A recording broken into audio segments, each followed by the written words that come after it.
Waamicha harmee ayyaa hundaan nageessisuu fiyyaa Naadir madaa jetti almandiyaa Hagumaachuu namuu waan dandayaa Lubbuu wareega kennee ati tiyaa Waamicha waltajjii marii hawaasa Oromoo maraaf jaallatamoo fi kabajamoo ilmaan Oromoo qabsoon saba keenyaa sadarkaa fi haala murteessaa irra jira.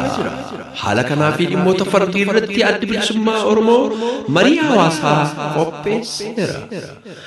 Hoogganni ABO ibsanii kenna hawaasa waliinis mariin taasisu.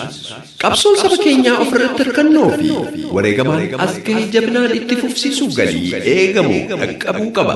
Kanaaf waltajjii marii hawaasaa fi birmannaan qophaa irratti akka qooda fudhatan yaamicha kabajaa fi lammummaa isiniif dhiyeessina. Waan dandeessaniin dinagdeedhaan qabsoo saba keessanii ABO'n geggeeffamu tumsaa. Qabsoon saba keenyaa nu qofa qaba.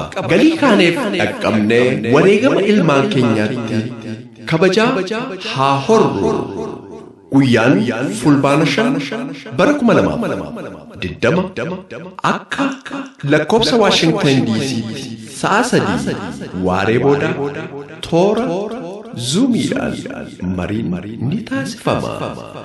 Birkii dinagdee ABO. Waamicha harmee ayyaa hundaan nageessisuu fiyyaa Naadir madaa jetti almandiyaa Hagumaachuu namuu waan dandayaa Lubbuu wareega kennee ati tiyaa